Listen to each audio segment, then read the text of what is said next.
Good evening. This is Ken Roberts inviting you to listen to another adventure of Casey, crime photographer.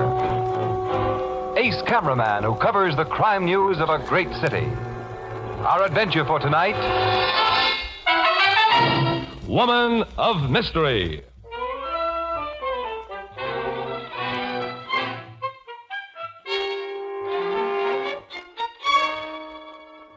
Morning, about 10 o'clock. In a private office at police headquarters, a telephone rings and... Homicide Bureau, Captain Logan speaking. Is this the place to report a murder? Yes? I think I've got one for you. Oh, who's this speaking? I'm Lizzie Banks. To be really proper, I'm Mrs. Charles Peter Banks. Only my husband's dead, and I'm a widow. What's your address? 1221 Steger Street. 1221 Steger. That's right. It's the lady who rooms with me that's been killed, I think. What makes you think? Well, you get out here and peek through the keyhole of her door, like I just did, and you'll see. She's lying in a pool of blood, and there's a knife handle sticking out of her bag. We'll be there right away, Mrs. Banks. I'll be waiting for you. Goodbye. Sergeant Martin. Yeah, Captain? Tell the tech squad and the doc to follow us to 1221 Steger Street. You go there with me. Yes, sir. What's happened at 1221 Steger Street, huh? Oh, good morning, Captain Logan. Now, what are you two doing here? Don't we usually drop in sometime during the day to inquire what's happening in the murder department? And it seems we picked just the right time today. Okay, Miss Williams, you and that lug with the camera follow my car.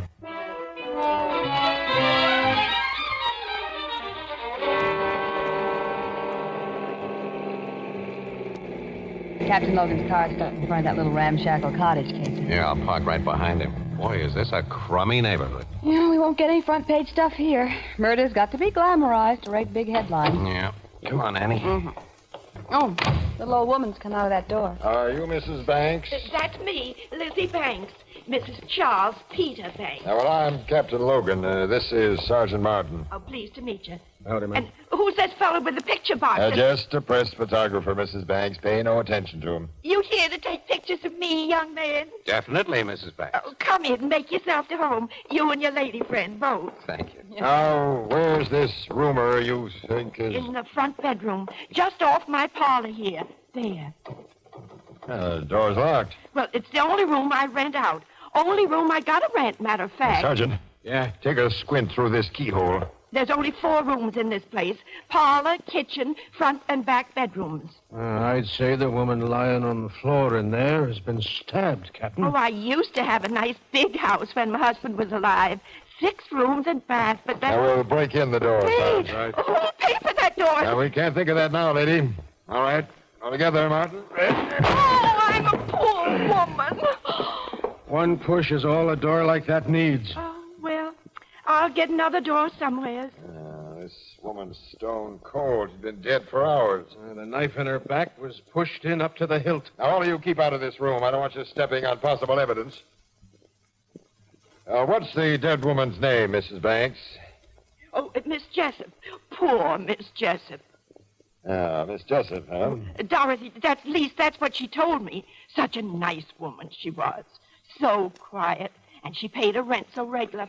I want to hear all you know about her in a minute. She's a big gal. Only a husky could have driven that knife so deep in her back, Martin. And it was done with one clean stroke. Yeah, it took muscle to do that, Captain. You got any idea who was with your roomer last night, Mrs. Banks? No, I haven't, young man. Miss Jessup came home about 8 o'clock and said, "Good evening," and then went into a room here, and I heard her bolt the door. I went to my own bedroom pretty soon after that and went to sleep. This morning I called to her, and she didn't answer. I tried the door and found it locked, and then I did what any woman would do and peeked through the keyhole. And after that, I run out to the corner store where there's a phone and called you. This door was fastened on the inside with a good strong bolt. Casey, I told you not to come in I'm here. only poking my head around the door frame. Well, the killer never left this room by the door, That's Captain Logan. altogether obvious, Miss Williams. He used the window. He couldn't have done that, Captain. That window's locked. Mrs. Banks, it's open several inches from the bottom. I say it's locked. I know my own house. Now try it. Hey, it is locked in this position. And locked from the inside by them spring bolts in the frame. Miss Jessup always left it like that at night, open enough to get fresh air, but not open enough so that even a cat could crawl in. Say, she's been killed in a room that nobody could have got in or out of. Casey. Yeah, let me take another look at that knife. The woman couldn't have stabbed herself in the back like that, sir. How was Miss Jessup murdered? How? The answer seems very simple to me, Mrs. Banks. Oh, it is? Well, sure. I'll show you why it's simple, pal, if you'll give me your royal permission to come through this doorway. Okay, but watch your step. Thank you. Well, now, look. This is an old-fashioned type of window without counterweights or friction slides. You raise or lower the sash, you pull out 2 spring catches on the side. I know that. What I don't know, Wait a Casey, minute, pal. The round spring bolts in the sash snap into holes in the casing and lock. That is when they find those holes. Now, that can be prevented. When I was a kid, we lived in an old house that had this arrangement. I used to monkey with it. Would you get to the Give me a point? chance. Now, probably to delay the discovery of the body, whoever killed this woman figured it smart to leave the window as she usually locked it at night. Only a few inches from the bottom. So, he ran a pair of thin strips, common metal bailing straps to do the trick, between the sash and the casement, climbed outside, lowered the window, pulled out his strips, and let the spring bolts shoot into place. It could have been done that way easy, Captain. Yeah. Oh, Casey, now you've ruined a nice mystery. I've always wanted to run into a real case of murder where the killer has vanished from an escape-proof room. You and I should live so long, Annie. But who could have been the big, strong person who drubbed that dagger into Miss Jessup's back? Mrs. Banks, step back into your parlor, will you? I want you to tell me all you know about Miss Jessup. Yes. Yeah, that sounds like the tech squad, Sergeant. Let him in and have him give that room the works. Yes, sir. Now, Mrs. Banks, how long have you known Miss Jessup? Only 2 months, Captain, since she rented my room. I don't really know anything about her at all, except she was a woman of mystery. A woman of what? Mystery, Captain. A woman of mystery.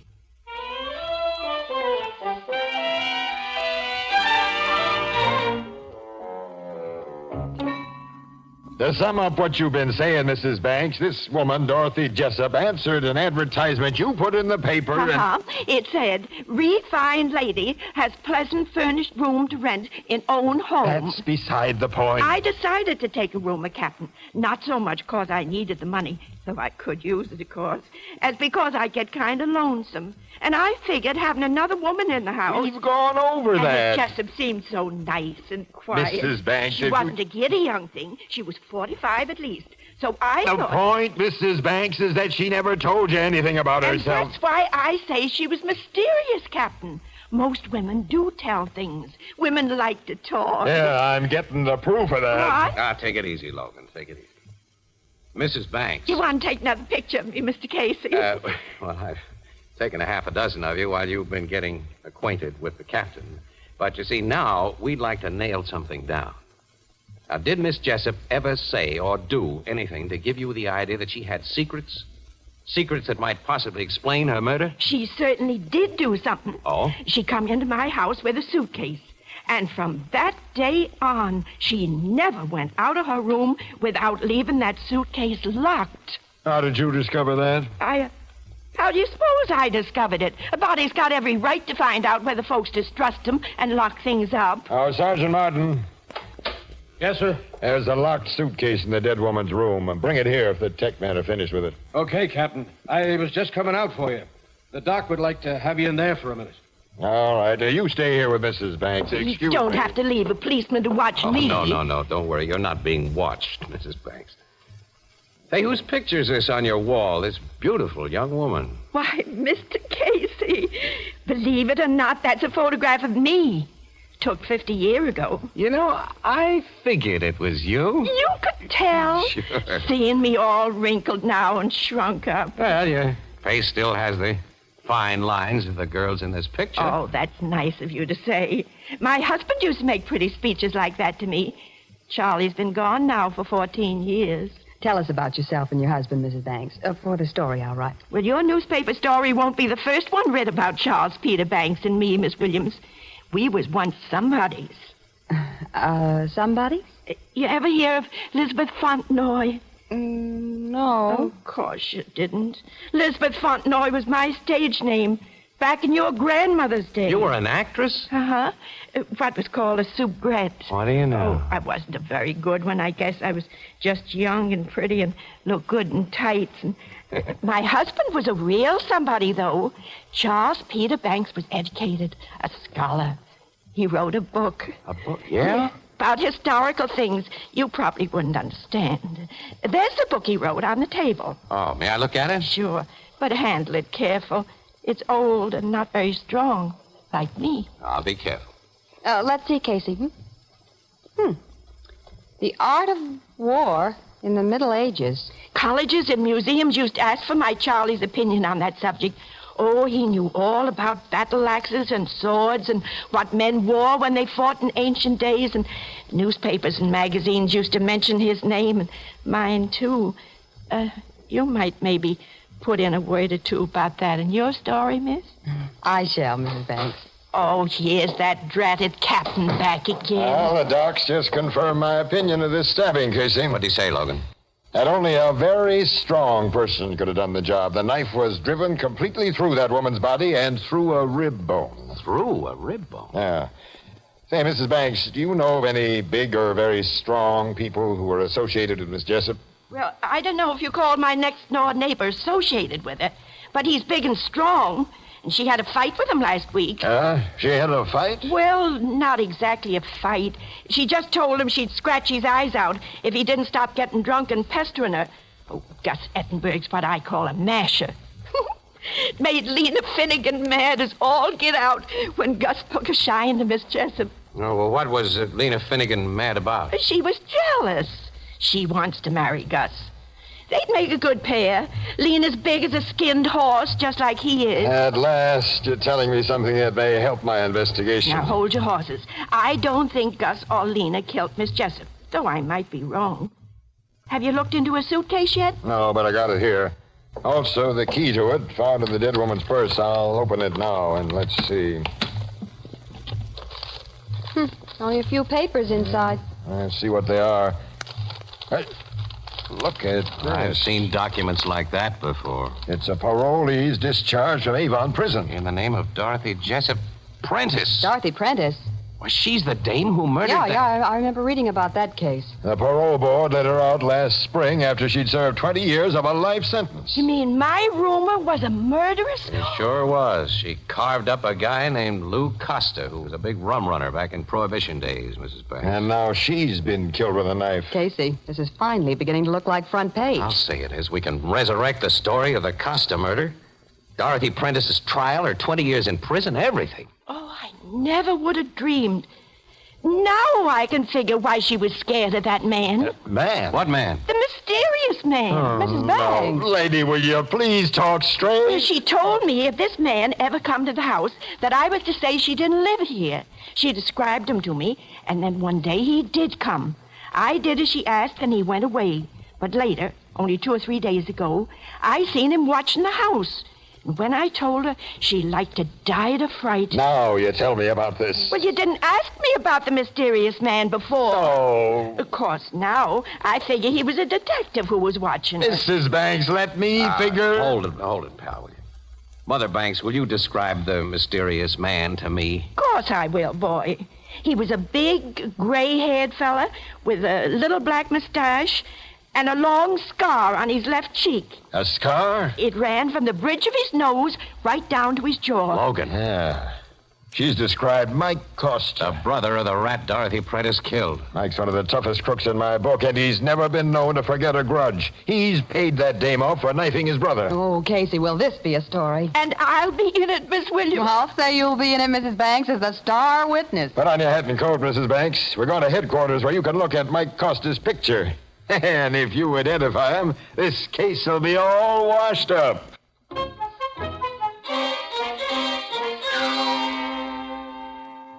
That's a picture of the man I know, Captain. That mysterious man Miss Jessup was afeard of. Sergeant, get out a pickup order on Scarface Mike Costa. Have him brought in here and quick.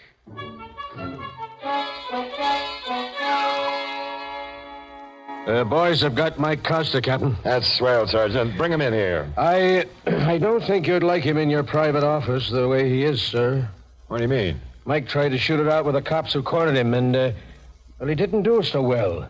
They're in good health, but he's dead. He tried shooting it out. Right, Casey. Well, that's pretty good proof that he killed Dorothy Prentice. We knew why the cops were after him. Excuse me, Miss Williams. According to the report I just got, Mike started shooting for an entirely different reason. What reason? He thought the boys had his number for the stick-up killing of that gas station attendant last night.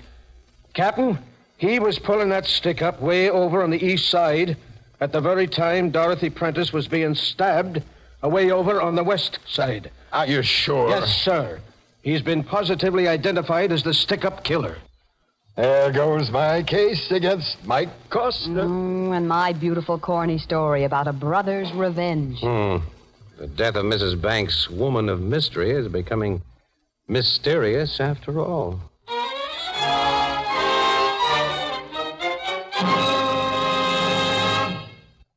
Come in, Mr. Casey. I'm delighted to see you. Thank you, Mrs. Banks.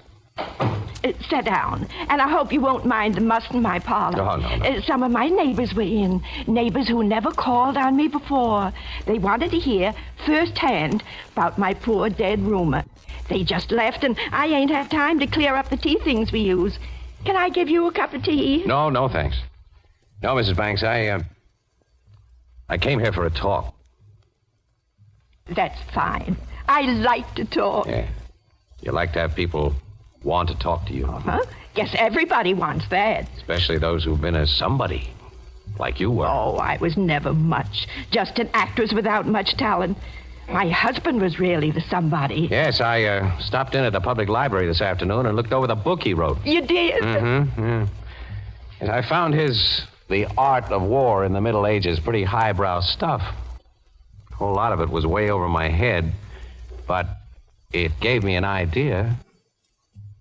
Just like it gave you one. I don't know what you mean. You killed Dorothy Jessup Prentice, didn't you? Of course, you're joking. No, Mrs. Banks. Young man, I weigh just 87 pounds in my heaviest coat and winter galoshes. Are you saying that I drove a knife completely through that big woman? Yes, and you did it from outside of her locked window. Exactly how did I do that? You did it with one of the medieval weapons your husband wrote about. The kind that could throw an arrow, a spear, and a knife with accuracy and silence and great force. Like modern guns, some of those old contraptions could be operated by a child or a weak little woman. The window was open 3 inches. The knife was shot through that opening. You figured you were creating a really great mystery. That appealed to the dramatic instinct no actress ever loses. Well, you're pretty smart, young man. You know, I never figured that window could be shut and locked from the outside the way you said. You kind of spoiled the mystery. You admit you killed Dorothy Prentice? Of course I don't. I'm just talking. It's nice to talk, even on a crazy subject. Why, in your opinion, did I kill that woman? In order to get attention? The attention you've been without for so long? Well, I've been pretty lonesome. I've wanted folks to notice me again, but do you think that's a good enough motive for what you say I've done? It wouldn't have been for you if you hadn't learned that your roomer was a freed murderess. You considered her life of little value. It didn't have any value. She was a bad woman. I went to the library, got old newspapers, and read about her case. That's how you found out about Scarface Mike Costa, the brother of the guy she killed? Uh-huh. Even come across some pictures of him. He never came here looking for Dorothy Prentice, as you said. No, but that seemed a good story to tell the cop. But I guess you're ready now to tell the true story to the cops. There ain't been much in the papers about me during the last couple of days, and next week there wouldn't be nothing, maybe. And folks would stop calling on me, and I'd be alone again. By me telling the cops, I won't be forgotten so quick. And you'll put some more pictures of me in the paper soon. Yes. We'll go down to headquarters right now, and I'll confess to everything you've said. Darn good idea you've given me, young fella. I'll get my coat. Hey, well, wait a minute. Huh? What do you mean you'll confess to everything I've said? That I've given you a good idea. Well, you understand English, don't you? Yes, but look here. Am I wrong about this? Did you kill that woman? I'll get my coat about it. Wait a minute, Mrs. Banks. If you're not really guilty, if you mean to confess to something you didn't do... I can't hear you. Well, I say you can't do that. Wait till I get back to the parlor. Now, what did you say I couldn't do? You... What's that in your hands? The thing that shot a knife clean through that woman's body. There's another knife in it now, young fella. And it's pointed straight at you. I see. I'm going to let you have it now. There's nothing I can do to stop you, I guess. Cross the ring. Here. Take the darn thing out of my hands. It's heavy. You're just handing it to me? Well, it's the evidence you needed. You didn't have none before. But I... Fooled you, didn't I? You were chump enough to think that I'd hurt a nice young fella like yourself. Yes. I can fool folks right along. I'm the real woman of mystery, Mr. Casey. But I get you guessing again before we're through. Oh, let's be getting down to headquarters. I want to confess and have some fun with them police.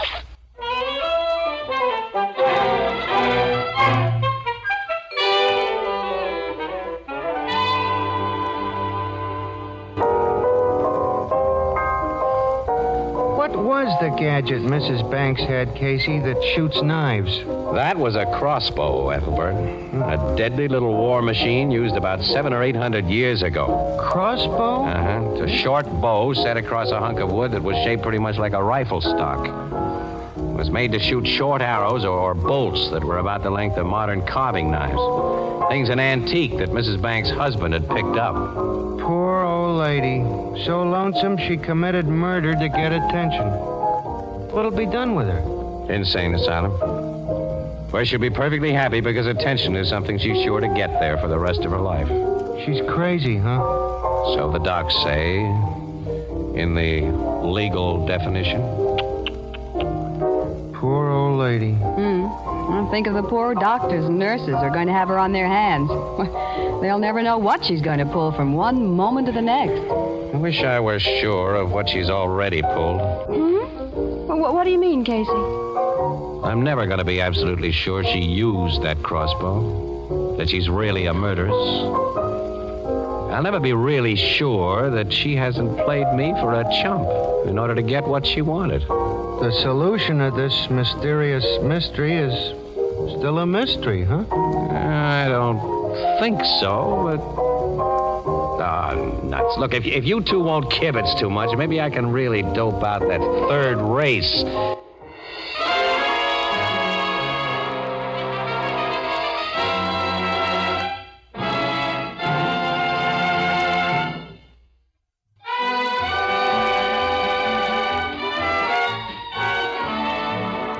Crime Photographer, starring Stutz Cotsworth, is produced and directed by John Dietz. It is written by Alonzo Dean Cole and is based on the fictional character of Flash Gun Casey, created by George Harmon Cox. Original music by John Gart, and the program features Jan Miner as Anne and John Gibson as Ethelbert, and Eva Condon as Mrs. Banks. Herman Chittison is the Blue Note pianist.